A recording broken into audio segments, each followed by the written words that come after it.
Le coup de tocsin. Le coup de tocsin avec Alexandre Cunha-Japreva, l'avocat au barreau de Paris. Bonjour à vous. Bonjour Clémence. Alors aujourd'hui, vous souhaitez revenir sur une décision de Donald Trump et je crois qu'on va pouvoir voir l'image de son média Truth Social, donc où il a posté, pour ne pas dire tweeté, parce que c'est pas exactement un Twitter, une annonce où il annonce donc, et je vous laisse le résumer, qu'il va reprendre certains décrets présidentiels signés par Joe Biden à cause de la signature de ces décrets. Je vous laisse nous expliquer de quoi il s'agit. Oui, vous vous rappelez Clémence, on en avait déjà parlé à votre antenne. Le président Biden, juste avant la veille de la passation de pouvoir avec Trump, avait signé tout un tas de grâces préventives. Alors on était venu dans une précédente chronique sur cette notion délirante de grâce préventive.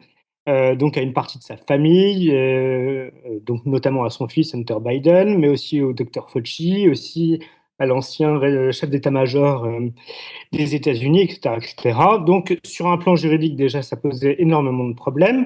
Et Donald Trump a annoncé, donc il y a 2 jours, me semble-t-il, sur son réseau Truth Social, que, eh bien, il considérait que ces grâces dites préventives étaient nulles et non avenues, sans aucun effet juridique. Alors, il a pris argument d'un point qui est amusant, qui a été pas mal commenté sur les réseaux.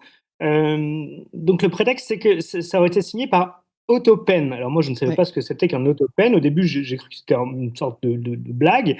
Pas du tout. En fait, c'est une machine qui existe vraiment, qui reproduit mécaniquement une signature. Donc, c'est pas une signature électronique, hein. La signature électronique, par exemple, en droit français, elle est valable s'il y a accord entre les parties. Mais c'est vraiment une machine qui imite votre signature. Et c'est d'usage assez commun, notamment, vous savez, pour faire des autographes, etc., à la chaîne. Ouais. Donc, ça permet d'avoir une signature vraiment manuscrite, mais qui n'est pas produite par la main de l'homme. Alors, ça pourrait paraître anecdotique comme ça, mais ça l'est beaucoup moins qu'on ne pourrait penser. Pourquoi? Parce que le principe de signature par le président aux États-Unis correspond tout à fait au principe de signature par les autorités en France, hein. J'ai noté, le président doit poser sa signature donc formelle à plusieurs types de documents, les lois du Congrès. Donc ça correspond à la promulgation en France, hein. Vous vous rappelez, c'était avec l'épisode du CPE, me semble-t-il, où le Parlement avait voté ce CPE, cette loi première Ouais, embauche, ouais. et Chirac, à l'époque, avait refusé de promulguer. Donc, la loi, bien que votée tout à fait légalement par le Parlement, n'avait eu aucun effet parce que pas promulguée par le président. Donc, c'est aussi un pouvoir du président des États-Unis. Il y a les fameux ordres exécutifs, executive orders, qui doivent être signés par le président des États-Unis, mais aussi les traités sous réserve de ratification par le Sénat, et en particulier la grâce.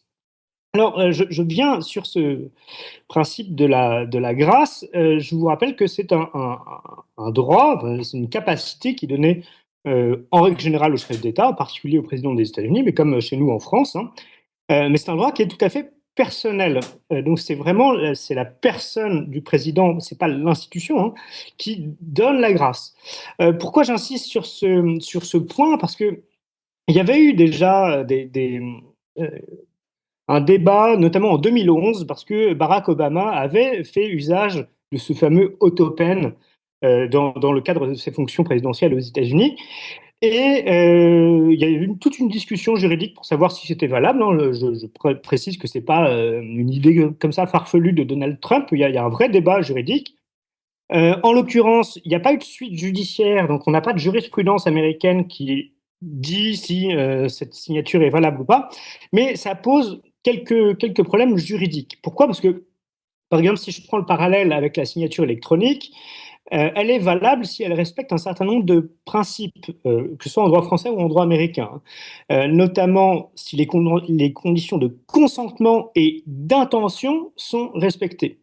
Or, là, le problème qui se pose, c'est que apparemment, le consentement et l'intention du président Biden n'étaient pas forcément réunis. Qui plus est, il y a un autre point qui est tout à fait central, c'est que pour pouvoir apposer votre signature donc donner force exécutoire à une décision, donc, que ce soit dans le droit des contrats ou pour une décision administrative, euh, il faut qu'il y ait la capacité de la personne à signer. De la même manière, en France, en droit administratif, si c'est la mauvaise personne qui signe un document administratif, eh bien ce document n'est tout simplement pas valable. Et en droit des contrats, si vous n'avez pas de capacité juridique à signer, notamment votre capacité intellectuelle, eh bien, votre signature n'est pas recevable. Vous avez les personnes qui sont sous curatelle, sous tutelle, ne peuvent pas signer elles-mêmes. Les enfants mineurs ne peuvent pas signer un contrat. Un contrat pris dans un état de démence passagère n'est pas valable, etc. Or, la question qui se pose, c'est effectivement la capacité Et au oui, moment de la signature, parce qu'il est avéré qu'en fait, il n'a pas signé, hein, on n'est pas du tout contester que le président Biden n'ait pas signé formellement de sa main ces grâces, c'est là que ça devient euh, grave. Ouais. c'est là que ça devient grave, parce que ces questions de consentement, d'intention et de capacité juridique, justement, étaient en cause. Mhm. Or, ce que ça met vraiment en lumière, ce débat, au-delà de l'anecdote, Oui. c'est que nous avions un président des États-Unis, donc la première puissance mondiale encore aujourd'hui, qui n'était vraisemblablement pas en capacité intellectuelle de prendre un certain nombre de décisions, et notamment de décisions personnelles. Ce qui veut dire quoi? Que derrière, ce n'était plus, surtout sur un droit personnel comme le droit de grâce, hein, Oui. j'insiste, ce n'était plus le président des États-Unis, le chef de l'État, qui prenait des décisions, mais donc un entourage qui, lui, n'a pas juridiquement, légalement, le droit de prendre un certain nombre de décisions. Mhm. Donc c'est ce qu'on appelle communément l'état profond. Mais qui est cet état profond? Qui a programmé la machine à signature, etc., etc. Vous voyez bien que sous l'anecdote, ce côté un peu presque risible de la chose, en tout cas tel que c'était pris par les médias français comme d'habitude quand il s'agit de Trump, ça pose de vraies questions de fond. Qui a signé à la place du président Biden? Qui a pris ces décisions?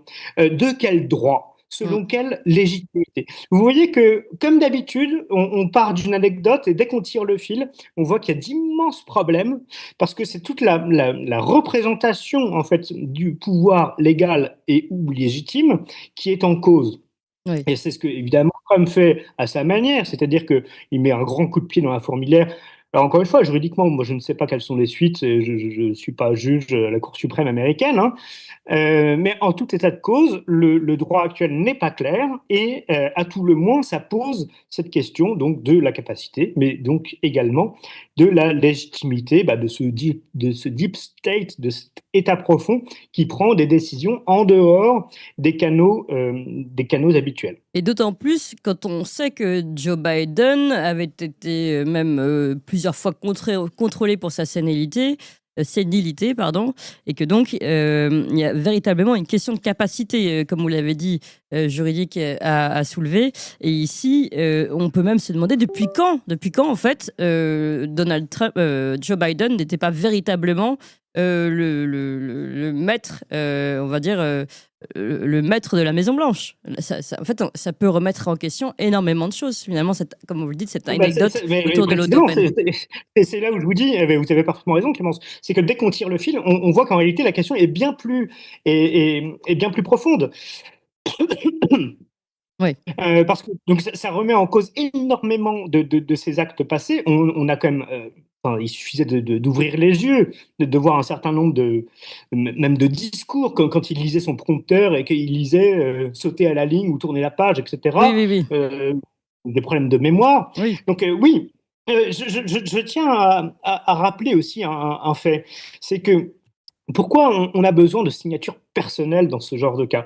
Parce que, eh bien justement, ça pose la question de la conscience personnelle. Le représentant, le mandataire, vous savez qu'en France, il n'y a pas de mandat impératif. C'est une vraie discussion, notamment dans certains de nos milieux. Oui, Mais pourquoi? Parce que ça pose la question de la conscience. oui. À un moment, quand vous devez De la signer vous-même, et responsabilité. surtout, Oui, et absolument, et de la responsabilité. Parce que quand vous devez signer une grâce, c'est un acte absolument personnel où vous mm, engagez votre conscience oui, profonde. mm, Parce qu'on estime qu'au-delà du système, à un moment, il faut des hommes qui engagent profondément, en conscience, comme ils disent chez nous, en responsabilité, mm. le, leur, bah, le- leur âme, leur cœur. C'est-à-dire qu'on n'est pas simplement des automates, vous voyez, comme Et on leur parlait nom, de cette d'où la autorité, signature. qui devons contresigner des textes parce que c'est la loi. Non, à un moment, il faut aller plus loin. Il y a le ressort profond de la conscience humaine du décideur qui, à un moment, doit faire des choix, qui plus est dans la grâce. Hein, c'est souvent des questions de vie ou de mort. Hein, dans des pays comme les États-Unis où la peine de mort existe encore, eh bien, vous devez décider, est-ce que je laisse ou pas telle personne en vie? On est sur des choses extrêmement graves qui touchent à l'intimité très profonde de la conscience humaine. Et si on écarte ça, on écarte l'humanité du pouvoir.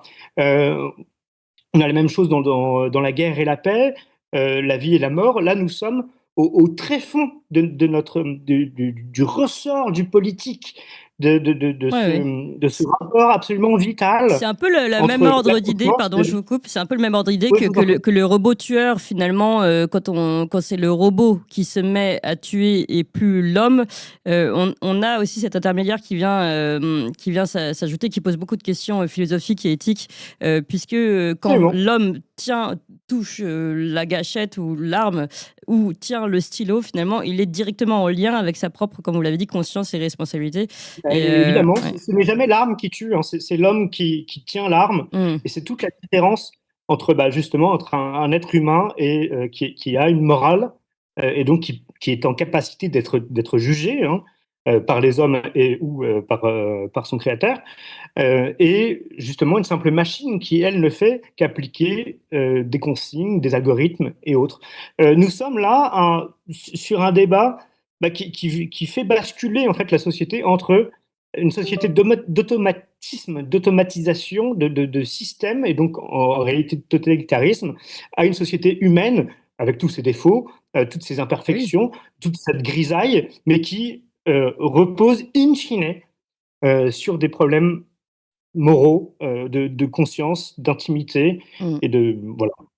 Donc ce sujet était en fait beaucoup plus intéressant qu'il n'y paraissait comme ça de prime abord et en surface, et peut-être qu'on aura l'occasion d'y revenir avec les suites que ça donnera. Évidemment, et avec plaisir. Merci beaucoup, Alexandre Cuéllar-Japreval, avocat au barreau de Paris. À vous, bonne Et journée. donc, on a bien compris, la futilité de la signature à l'autopen n'est pas si futile. Et voilà pourquoi c'était important de marquer un temps dessus. Vous avez aimé cette émission, vous voulez que l'on continue d'exister et de creuser ces sujets. Sachez que nous n'avons ni subvention, ni milliardaires, ni oligarques derrière nous, que nous ne dépendons que de vous. Donc faites un don à toxin-media.fr, toxin-media.fr, et encore mieux, faites un don régulier pour que nous continuions d'exister. Merci.